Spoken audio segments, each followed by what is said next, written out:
네, 존경하는 선배 동료 의원 여러분, 그리고 존경하는 우리 김영주 부의장님, 서울 송파을 국회의원 배현진입니다. 오늘 저는 현재 서울중앙지검에서 대선 개입 여론조작 사건 특별수사팀이 진행 중인 지난해 대선을 앞두고 벌어진 우리 윤석열 대통령을 향해 이루어진 허위보도 전반에 관한 수사 내용과 이와 관련한 방송통신위원회 입장을 오늘 질의를 통해서 확인하려고 합니다. 화천대유의 대주주 김만배 그리고 민주노총 언론노조 전 위원장 신학님으로부터 비롯된 가짜뉴스 인터뷰 조작 사건이 현재 국민들에게 많은 충격을 주고 있습니다. 여론조작을 통해서 무려 대통령 선거 결과를 바꾸려 했다. 이런 짙은 의혹을 가지고 수사가 진행되고 있는 이 중대한 사안인데요. 먼저 이동관 방송통신위원장을 이 자리에 불러서 질의하도록 하겠습니다.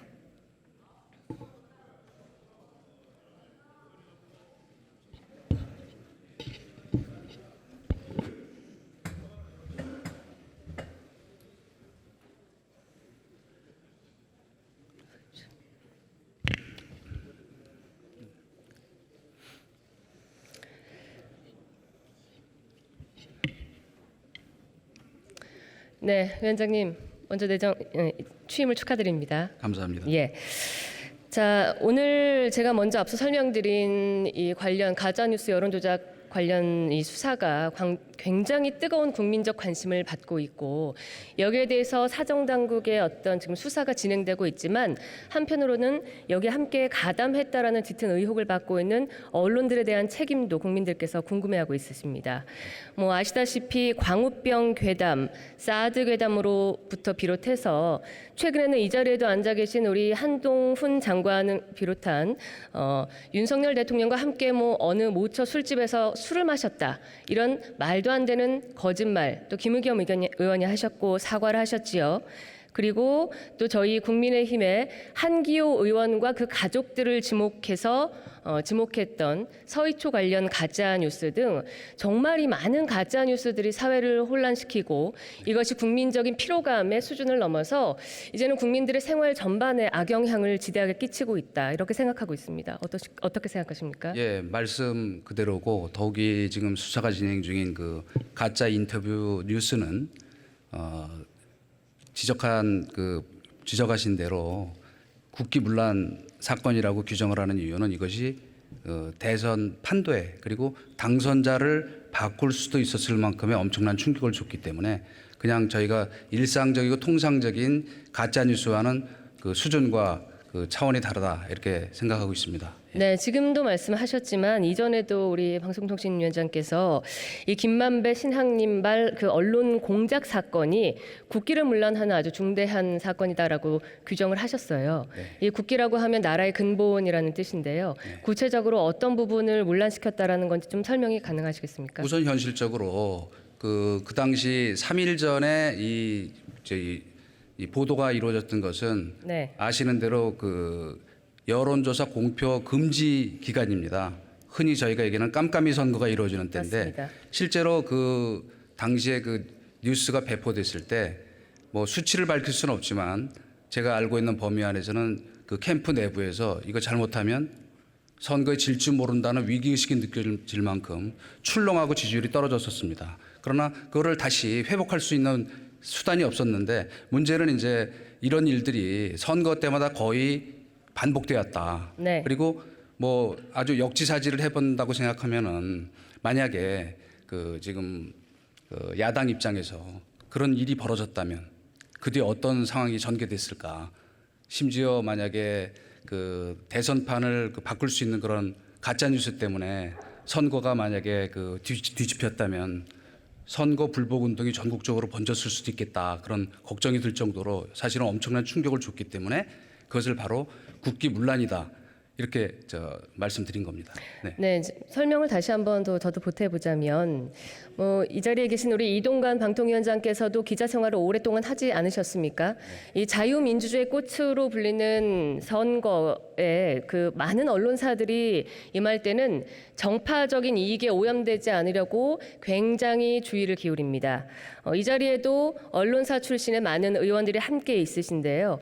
그래서 우리가 소위 정론이라고 이야기하는 그 언론사들은 몇 달 혹은 그 그러니까 이전 해부터 선거기획단을 발족을 해서 사실 보도에 근거한 선거 방송을 하려고 굉장히 노력을 하죠. 선거 보도를 하려고. 그렇습니다. 예. 그 예전에 어떻게 하셨나요, 선거 보도? 뭐 모든 신문 방송이 그렇게 하고 뭐 주재하시는 바대로 예를 들면 선거 방송 심의위원회 같은 경우는 그 예를 들어서 여야 후보 아니면 그쪽 입장을 반영하는 그 방송 같은 경우에 초수까지 됩니다. 네. 근데 이런 일방적인 뉴스가 거의 그 걸러지지 않고 일방적으로 그 유사 언론에서 시작이 돼서 이른바 공영 언론, 네. 노조가 물론 장악하고 있습니다만 공영 언론을 통해서 그 포탈을 통해서 무한대로 확산되는 이런 구조를 방치해서는 그 민주주의의 아까 꽃이라고 말씀하셨는데 그런 그 근간이라고 할 만한 것을 지켜낼 수 있을까? 그렇다면 네. 이건 반드시 뭔가 근절 방안이 필요하다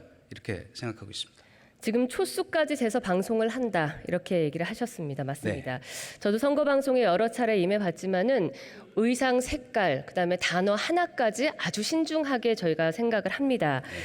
그렇다면 다시 한번 그 기자이실 때 좀 기억을 더듬도록 제가 말씀을 드릴게요.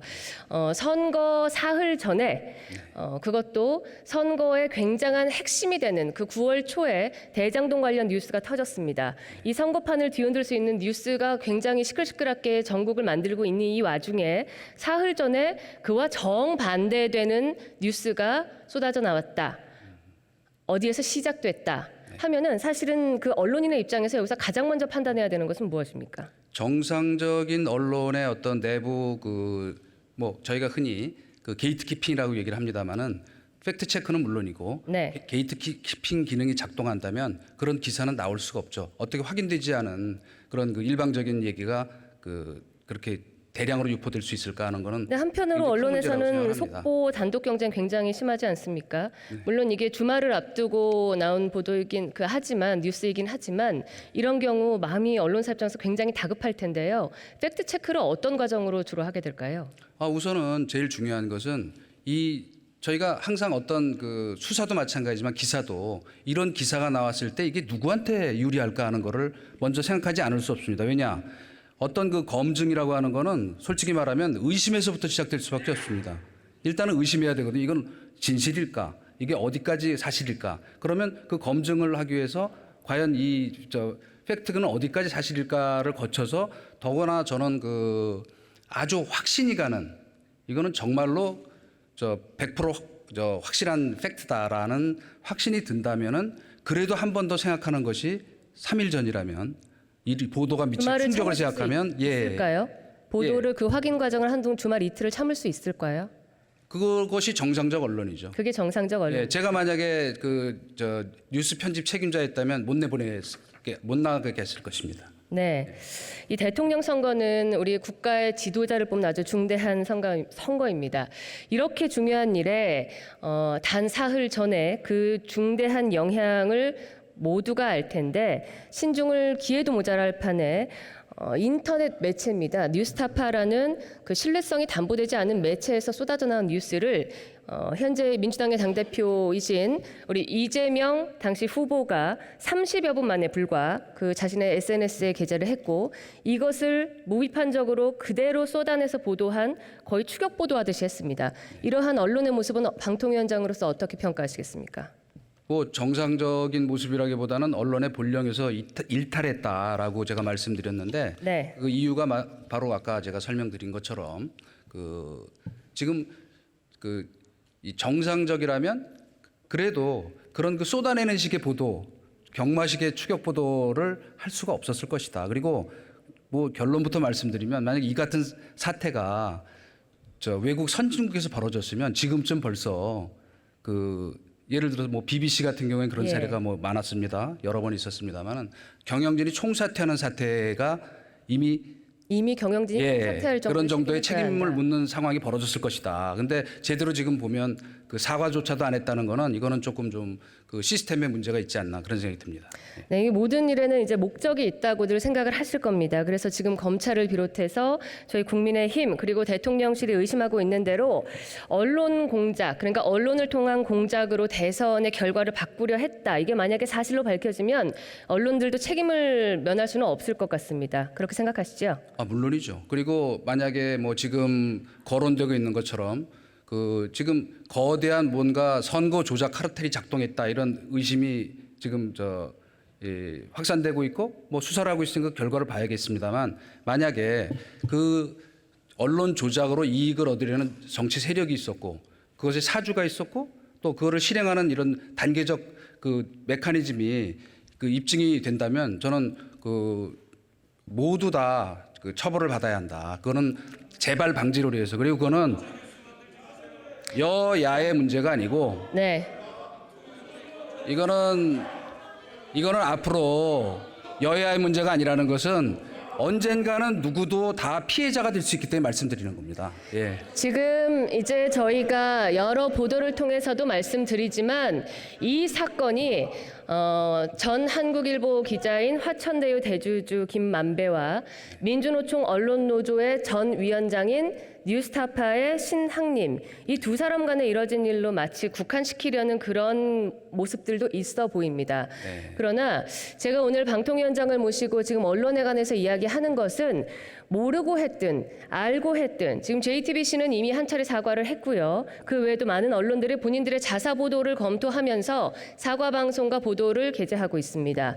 이런 와중에서 언론들이 지금 이게 알고 했든 모르고 했든 가담을 했다라는 것은 인정하고 있는 분위기 아닙니까? 저는 이게 모르고 가담했다는 거는 그 책임 회피가 될 수 없다고 생각합니다. 네, 그 점을 물어보려고 한 겁니다. 만약에 모르고 가담했다, 그러면 언론에게 면피가 될 수 있을까요? 아니 예를 들면 아주 단순하게 그 설명을 드려서 그 손에 흉기를 들고 있다가 그냥 장난으로 찔렀는데 사람이 죽을 뻔했다 그러면 그 면피가 되나요? 네, 오보라고 면책이 주장하시는 되나요? 분들이 있어요. 예. 자, 방통위원장님, 예. 오보와 공작을 기도하는 우리 가짜뉴스, 지금 이 시점에 이 사건을 두고 볼 때 저희가 어떻게 구별해야 할까요? 지금이라면 적어도 빠른 시간 내에 진상 규명을 자체적으로 해서 네, 필요한 책임지는 그 자세를 보이는 게 그 정상적 언론의 모습이라고 생각하고요.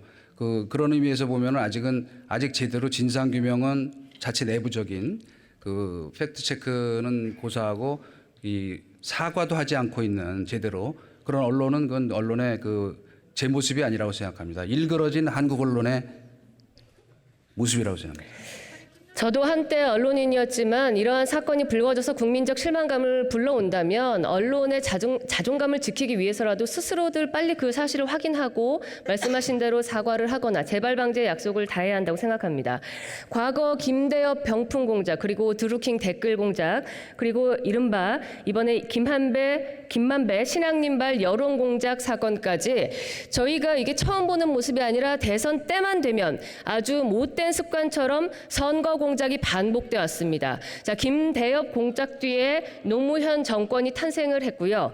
그리고 드루킹 공작 뒤에는 문재인 정권이 탄생을 했습니다. 결과적으로 여기에 가담했던 분들은 나중에 사법적으로 그 죄를 모두 확인받고 이 자리에도 계시지만 형사처벌을 받기도 했습니다. 그러나 한편에서는 이러한 사법처벌조차 너무 솜방망이다라는 이야기들이 나오면서 다시는 이런 선거 공작, 선거 방해 기도가 발붙이지 못하게 해야 되기 때문에 일벌백계 해야 한다. 아주 중죄로 다스려야 한다라는 주장이 나오는데요. 언론 또한 이런 고민의 시점에 스스로 좀 나서야 하는 거 아닌가 싶습니다. 언론이 그 정치 공작의 통로로 악용되고 특별히 여기에 적극적으로 가담한 목적성이 합리적으로 뚜렷하게 의심되는 그런 행태를 근절하는 어떤 조치가 필요하다고 생각하십니까? 예, 그래서 지난번에 그 원 스트라이크 아웃이라는 말씀을 드렸던 것은 그 상징적인 의미도 있지만은 이를테면 김만배 씨가 얘기했다는 그 말에 중요한 전 답이 있다고 생각하는데 대선 이기면 그만이다. 이런 식의 말하자면 아니면 말고식으로 폭로하고 그 뒤에 다시 아무 책임도 지지 않는 그런 상황은 있어서는 안 된다. 반드시 이런 상황이 재발되지 않도록 제도적인 이 보안입법이 됐건 또 지금 현행 제도 속에서 단속하고 규제할 수 있는 방안을 찾던 마련을 해야 된다 이렇게 생각합니다. 예. 네, 그 원 스트라이크 아웃 제도 말씀하셨는데요. 그 전에 이제 김만배 씨가 지금 하신 말씀한 부분, 이게 다 이제 이미 다 언론을 통해 공개돼 있는 내용이죠. 형 광야로 가겠다. 먼 순간 어느 시점이 되면 아니라고 하면 그만이다라는 취지의 말을 했다라는 것은 이미 뭐 널리 언론을 통해 알려져 있습니다. 자, 위원장께서 저희가 법에 보장된 언론의 자유 여기에 대해서 한 번만 설명을 해주시겠습니까? 예, 그 언론 자유는 진짜로 소중한 자유민주주의 헌정 질서 속에서 지켜야 할 가치고 그건 저도 100% 지키기 위한 수호자 역할을 하겠습니다. 그러나 책임을 지지 않는 언론은 책임을 지지 않고 아니면 말고 식으로 보도하고 나중에 책임지지 않는 언론은 그거는 사회적 공기가 아니고 흉기입니다. 우리 법에는 언론의 자유도 보장하지만 언론의 책임도 분명히 규정하고 있죠. 당연하죠. 예. 이런 의미를 망각하고 저는 이것을 언론의 방종이라고 규정했습니다. 방종한 언론사 혹은 특정 매체들에 대해서 존립의 위기를 느낄 만큼 강력한 어떤 제도가 필요하지 않을까라는 생각을 하는데 아마 위원장께서 제시하신 대안은 원 스트라이크 아웃 제도였던 것 같습니다. 그런데 여기에 관해서 너무 지나치게 언론 자유를 위축하는 결과를 낳지 않겠느냐라는 일부의 우려와 함께 비판의 목소리도 있습니다. 좀 더 구체적으로 위원장께서 생각하신 그 원 스트라이크 아웃 제도를 설명을 해주시겠습니까? 그러니까 현재 말하자면 저희가 따로 입법을 하지 않고 할 수 있는 몇 가지 방법이 있습니다. 그것이 네. 뭐냐면 이른바 방송심의위원회에서 긴급 심의 제도를 운영할 수 있습니다.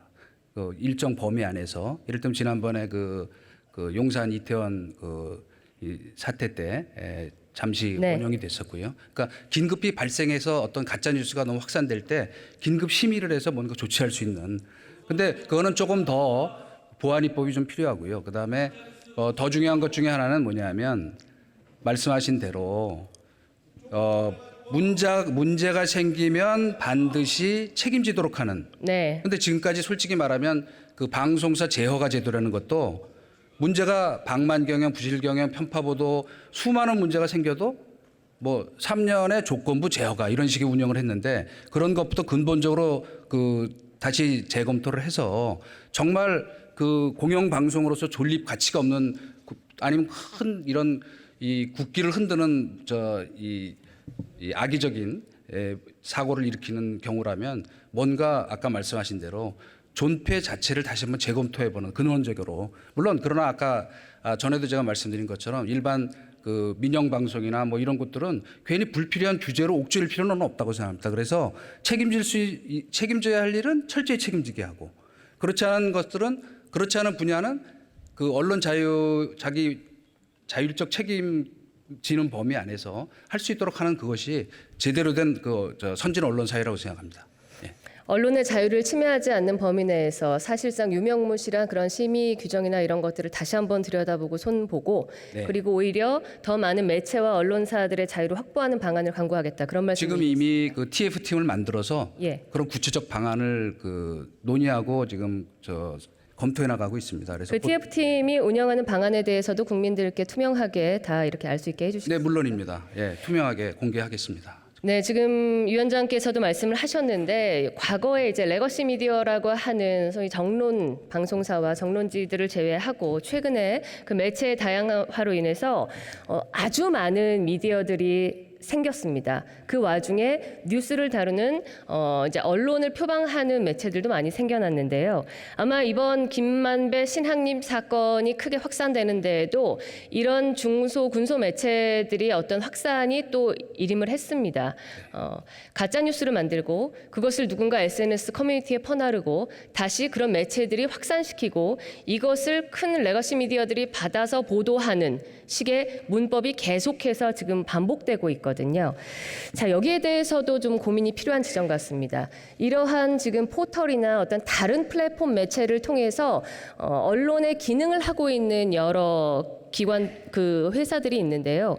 이건 어떻게 우리가 언론사의 자유를 보장하면서 관리할 수 있을까요? 사실은 그 부분은 우리 국회에서 도와주셔야 될 부분이기도 한데 일부 보안 입법이 꼭 필요한 것은 지금 이른바 인터넷 언론, 뭐 예를 들면 유튜브, 그다음에 그 뭐 레거시 미디어는 당연히 이제 언론중재위원회에서 이제 심의를 합니다만은 그런 그 심의 규제가 다 이렇게 나뉘어져 있습니다. 흩어져 있고 그러다 보니까 그 애매한 사각지대에서 이른바 유사 언론이라고 하는 곳이 이제 벌이는 일들이 이렇게 크게 확산될 수 있기 때문에 우선 그 부분은 보안 입법을 하더라도 지금 제일 큰 문제 중에 당장 시급한 일 중에 하나가 지금 네이버의 알고리즘 조사를 그 방통위에서 하고 있습니다만은 이 포탈이 무한대로 이런 가짜 뉴스를 그 퍼나르는 수단으로 작동하고 있으면서 전혀 지금 책임은 안 지고 있습니다. 그러나 선진국 어디도 그런 일은 없습니다. 그렇기 때문에 우선은 그 부분부터 먼저 좀 규율하기 위한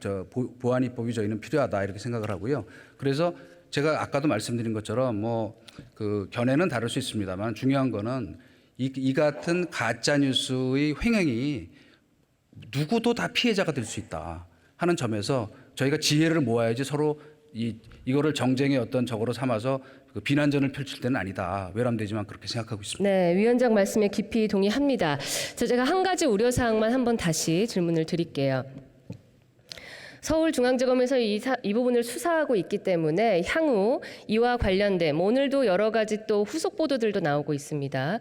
민주당이 함께 했는지 혹은 그 뒤에 또 다른 배후가 있는지 등등의 많은 수사가 이루어질 텐데 언론사들도 마찬가지로 여기에 책임이 있는지 형법상 혹은 실정법상의 책임을 물을 수도 있습니다. 네. 그 경우 방송통신위원회에서 조치를 한다면 그 이중 조치가 아닐까 하는 우려도 있는데요. 아닙니다. 그 지금 방통위원회에서 할 수 있는 조치라고 하는 것은 형사처벌과는 관계없는 그러나 그런 중대한 어떤 문제가 있다면 아까 말씀 올린 것처럼 뭐 이 재허가를 취소한다든지 또 다른 과징금을 울린다든지 하는 그런 부분은 있습니다만은 그것이 전혀 중첩되거나 하는 일은 없고 더더욱이 아까 말씀드린 대로 언론 자유를 위축시키기 위한 규제를 하는 일은 절대로 없을 것이다. 다만 이렇게 무책임한 가짜 뉴스가 횡행하는 이 말하자면 정치 사회적인 풍토를 놔두고 건강한 민주주의 발전이 가능하겠는가. 그래서 이것은 그 처음부터 국기를 흔드는 일이라고 말씀드린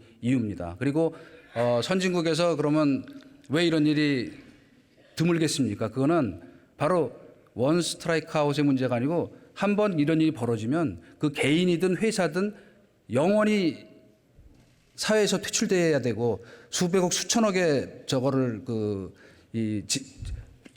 추징을 당해야 되기 때문에 매우 신중할 수밖에 없는 그렇기 때문에 규제와 육성은 같이 가야 한다 이렇게 생각하고 있습니다. 네, 지금까지 우리 방송 언론에 대한 육성은 충분했다고 생각하십니까?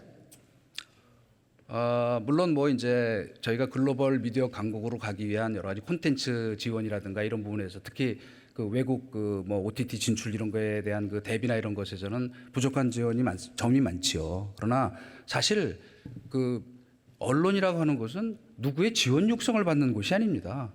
스스로 자기 규제와 그 언론의 말하자면 본령을 지키는 그 힘을 가지고 맞습니다. 구독자 아니면 시청자에게 네. 어필해서 크는 곳 아닌가요?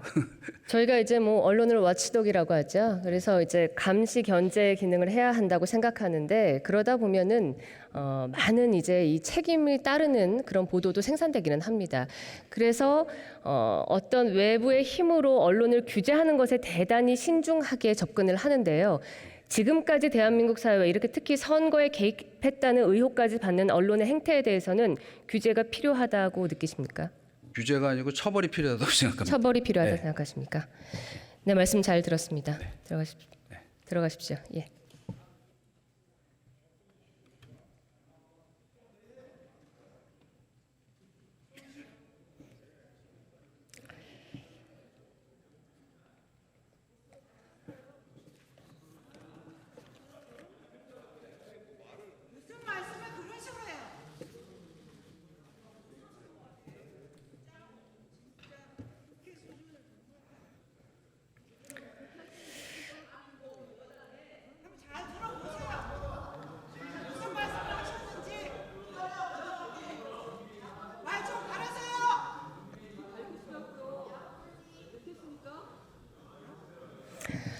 네. 이번 화천대유 대주주 김만배 그리고 민주노총 전 언론노조 위원장 신학님이 벌인 이번 사건은 국민이 코웃음을 치는 수준을 떠나서 언론을 통해 공작하는 이 사안이 전체 대한민국의 운명을 좌우할 수 있겠다라는 굉장한 위기감을 느끼게 한 장면이었습니다. 언론의 자유를 위축시키게 하는 것은 여기서 오늘 제가 대화를 하는 방통위원장이나 그리고 대한민국 정부 그리고 이 자리에 모두 계신 우리 국회의원들 모두께서도 절대로 바라지 않는 일일 겁니다. 그래서 우리는 항상 언론이 외부의 힘이 아니라 스스로 자정해야 한다고 요청해왔고 그것을 바라고 있습니다. 여러분들께서 말씀하시다시피 가짜뉴스는 국론을 분열시키고 또 사회적 불신을 조장하는 반사회적, 반국가적 그리고 반지성적 악성범죄입니다. 우리 시대에서는 절대로 있어서는 안 되고 이와 같은 일이 두 번 다시는 재발하지 않아야 하는 크나큰 사회적 비용 손실을 초래하는 그런 일이라고 생각합니다. 그래서 본 위원은 이번 사건을 여기 계신 모든 위원들께서도 함께 중대하게 생각해 주시고 앞으로 사회 중대 범죄로 이것을 인식하고 우리가 절대 대한민국 사회에 박지 못하도록 함께 손을 잡아야 한다라는 제안을 드리고 싶습니다. 그리고 언론의 자유를 빙자해서 자유민주주의와 헌정 질서를 파괴에 유린하고 특정의 정치적 목적에 부합하기 위해서 맹종하는 일부 언론을 빙자한 공작 세력을 뿌리 뽑아야 합니다. 그래야만 열심히 취재하고 열심히 노력하는 깨끗한 정론의 힘도 살아나는 것이라 생각합니다.